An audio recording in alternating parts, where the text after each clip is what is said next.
오늘 매주일마다 지금 사도행전을 강의하고 있는데, 지난주는 이제 부활주일이어서 사도행전을 잠깐 멈추고 부활절 예배를 드렸고, 오늘은 이제 다시 사도행전을 시작하면서 30번째가 되는데, 사도행전의 말씀을 통해서 우리에게 주시는 이 말씀은 그때 당시에 사도행전의 성령의 역사가 지금 이 시대에도 똑같이 그 성령 하나님께서 지금도 역사하고 계시다고 하는 말씀입니다. 오순절에 성령의 강림의 역사가 일어날 때 사람들은 놀라워했어요. 그런데 예수 그리스도는 그냥 오신 분이 아니라 구약에 말씀하신 그 예수 그리스도가 이 땅에 왔습니다. 그분은 메시아였고 그분이 오셔서 우리를 구원할 자로 오신다고 말씀을 했어요. 그래서 정작 그분이 왔을 때는 사람들은 믿으려 하지 않았습니다.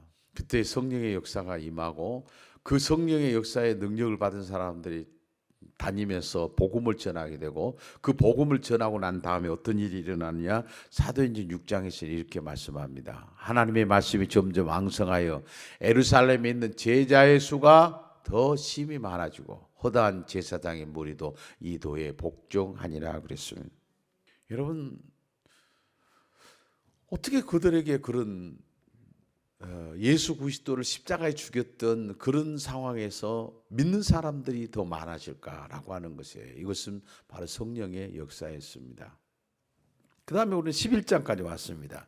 11장의 전반부에 보면, 오늘 19절부터 왔지만은 전반부에 보면 어느 날 하나님께서 환상 중에 베드로에게 나타나셨습니다. 말씀하셨습니다. 그리고 백부장 고넬로에게 말씀하셨습니다. 서로 만나라. 계속해서 하나님이 말씀합니다.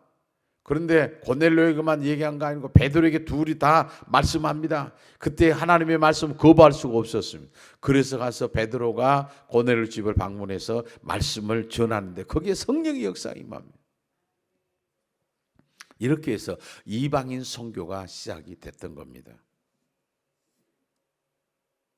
그런데 이 복음이 전파된, 이방인들에게 복음이 전파되는 결정적인 것은 뭔가 하면 스데반의 죽음으로 인하여 이 결정적으로 복음이 이방인들에게 확장이 되어 갑니다. 그런데 이제 이 스데반이 죽고 난 다음에 이제 사람들 흩어지기 시작했습니다. 흩어지고 난 다음에 가서 복음을 전하는데, 그 복음을 전하는 사람들이 유명한 사람들이 아니에요. 이름 없는 사람들을 통해서 복음이 전파됩니다. 오늘 19절에 이렇게 말합니다. 그때 스데반의 일로 일어난 환난으로 말미암아 흩어진 자들이 베네게와 고브로와 안디옥까지 이르러 유대인에게만 말씀을 전하는데, 흩어진 자들이라는 말을 썼어요. 흩어진 자들의 이름이 기록된 것은 아니에요. 흩어져서 많은 사람들이, 이름 없는 사람들이 주의 복음을 전했다고 하는 사실이에요. 그런데 하나님께서 그들을 통해서 말씀하신 건 뭔가? 그들에게 어떻게 역사해가지고 그들이 정말 어떤 자기에 대한 것도 소개하지 않는 그 사람들이 복음을 전하는데 하나님은 어떻게 하셨는가? 그들에게 오늘 21절에 이렇게 말합니다. 주의 손이 그들과 함께 하심에 수많은 사람들이 믿고 주께 돌아오더라. 주의 손이 함께 있다고 하는 것은 하나님의 능력이 그들에게 역사함으로 말미암아 수많은 사람들이 돌아왔다는 것은 그들의 능력이 아니라는 거예요. 하나님이 능력을 주시니까 그 일이 이루어졌다는 것이에요. 그런데 예루살렘 교회가 이 안디옥에서 막 예수 믿는 사람이 막 많이 일어나고 그런다고 하니까, 첫째로 이제 예루살렘 교회 복음이 전파되고 그들이 유대인들이 이제 이방인들을 받아들이고 했잖아요. 근데 흩어져 가지고 안디옥에 가서 말씀을 전하니까 거기에 이게 엄청난 역사가 일어났구나 해서 예루살렘 교회가 사람을 하나 파송했는데, 요즘 가면 선교사인데 바나바를 파송합니다. 오늘 여기 22절에 이렇게 말씀합니다. 예루살렘 교회가 이 사람들의 소문을 듣고 바나바를 안디옥까지 보내니 그랬습니다. 여기서 이 바나바의 역할이 얼마나 큰가 하는 것을 우리에게 또 하나 보여주고 있습니다. 바나바는 과연 누구인가? 오늘 24절에 이런 말을 합니다. 바나바는 착한 사람이요 성령과 믿음이 충만한 사람이라 이에 큰 무리가 주께 더하여 지더라. 착한 사람? 그리고 성령과 믿음이 충만한 사람이라고 했어요. 평신도 했습니다. 최초의 평신도 했어요. 함께 일하기를 좋아하는 이 바나바. 오늘 25절부터 보면 이렇게 말하죠. 바나바가 사울을 찾으러 다소에 가서 만남에 안디옥에 데리고 와서 둘이 교회에 1년간 모여 있어 큰 무리를 가르쳤고 제자들이 안디옥에서 비로소 그리스도인이라 일컬음을 받게 되었더라. 바나바가 평신도가 사도 바울을 모셔다가 안디옥에서 1년간 가르쳐요. 그런데 둘이 하나 돼 가지고 가르쳐요. 오직 하나님의 뜻을 쫓아 그 일을 했어요. 그리고 바나바가 하는 일 가운데 가장 기념비적인 일은 뭔가 하면 사울을 일할 수 있도록 그가 주선해 주었다는 거예요. 처음에 사울이 예수를 영접하고 난 다음에 복음을 전하니까 사람들이 다 믿지 않았습니다. 저 사람이 지금 우리를 복음 전한다 해가지고 우리를 또 잡아가려고 한 거 아닌가? 그때 이것을 본 이 바나바는 그가 나서서 사도들에게 가서 소개를 합니다. 이 사울이라는 사람은 어떻게 해서 예수를 만나게 되었는가 구체적으로 얘기합니다. 9장입니다. 바나바가 데리고 사도들에게 가서 그가 길에서 어떻게 주를 보았는지와 주께서 그에게 말씀하신 일과 다메섹에서 그가 어떻게 예수의 이름으로 담대히 말하였는지를 전하니라 그랬습니다. 이 사울이 예수 그리스도를 비판하고 믿는 사람을 박해했지만 그가 어떻게 해서 예수 그리스도를 만나고 어떻게 해서 이렇게 개종을 했는가 하는 것을 자세히 가르쳐 주었습니다.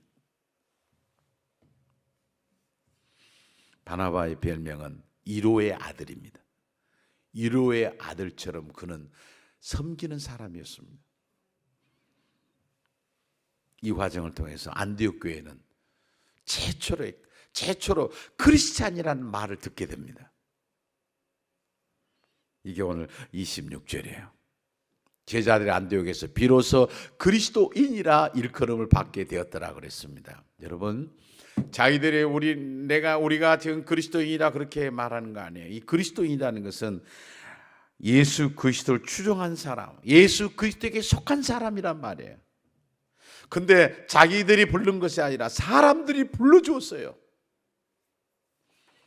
그들이 그렇게 말씀을 들을 수 있었던 것은 1년 동안 가서 그들에게 말씀을 전해줬던 그것이 사울과 바나바가 말씀을 가르쳐줬던 그 말씀을 가슴에 안고 우리들이 말씀대로 살아야지 하는 그 말씀을 가지고 그렇게 삶을 통해서 살아드렸다는 사실입니다. 그러나 오늘 여기서 바울과 바나바가 계속해서 그렇게 나가지는 않았어요. 바울과 바나바가 대판 싸웠어요. 이 싸움을 해도 말이죠. 좀 어떤 근거가 있어야 되는데 선교 여행을 가는데 선교 여행 때문에 싸운 거예요. 한 사람을 마가를 데려갈 거냐 말 거냐. 나는 데려가자 그러고 바나바는 데려가자 그러고 바울은 안 된다고 그러고 그래갖고 싸웠어요. 그 사도행전 15장에 이렇게 말합니다. 바나바는 마가를 하는 요한도 데리고 가고자 하나 바울은 밤밀리아에서 자기들을 떠나 함께 일하러 가지 아니한 자를 데리고 가는 것이 옳지 않다 하여 서로 심히 다투어도 보통 다툰 것이 아니죠. 심히 다투어 피차 갈라서니 바나바는 마가를 데리고 배 타고 구브로로 가버린 거예요. 동쪽으로 하나 서쪽으로 가버린 거예요. 여러분, 이 말씀을 생각해 보면 어떻게 바나바를 그렇게 착한 사람이고 대단한 믿음이 좋고 성령 충만한 사람이라는데 어떻게 그런 일이 일어날 수 있을까? 그리고 바울은 사도 아니에요? 예수님을 직접 만난 사람 아닙니까? 음성으로 일단은 들었으니까. 그랬는데 어떻게 그들이 이렇게 심히 다툴 수가 있느냐? 우리는 상대방에게 성자 같은 사람이 되기를 원합니다. 나는 그럴지라도 당신만큼은 성자같이 해야 될 거 아니에요. 근데 우리는 여기서 지금 바나바하고 바울을 얘기한다고 하면 어떤 사람은 그렇게 얘기할 거예요. 바나바는 평신도 아닌가? 근데 바울은 하나님의 종 아니야. 하나님의 사도가 아니냐. 사도가 그러면 되느냐고 바울을 더 얘기할 수 있습니다. 그러나 여기서 우리 보면은 사람은 다 똑같아요. 우리 모두가 다 구원받아야 될 이유가 여기 있어요. 예수님이 십자가를 져야 될 이유가 여기 있어요. 안디옥 교회는 사도행전에서 가장 모범적인 교회였습니다. 이렇게 되기까지는 이름도 없이 주의 영광을 위해서 일했던 사람들, 그리고 바울과 바나바 같은 사람이 있었기에 그 일이 가능했던 것입니다. 이후에 바나바, 바울은 화해가 일어나고 그 다음에 그들이 손을 잡고 주의 영광을 위해 일했던 것이에요. 오늘날도 교회 안에는 많은 사람이 있지만 바나바처럼 바울처럼 그리고 이름 없이 주 앞에 영광을 돌리는 사람은 그렇게 많지는 않아요. 오늘 말씀을 통해서 그들의 이름은 기록하지 않지만은 하나님이 그들을 알고 계셨다는 사실을 우리는 여기서 찾아볼 수가 있습니다. 우리가 지금도 신앙생활 하면서 하나님이 나를 알아주시는, 하나님이 나를 알아주시는, 하나님이 그리고 우리를 기억해 주시는 그런 사람으로 우리가 한 번밖에 없는 인생 가운데 그런 삶을 사는 참으로 지혜로운 삶을 살아갔으면 좋겠습니다.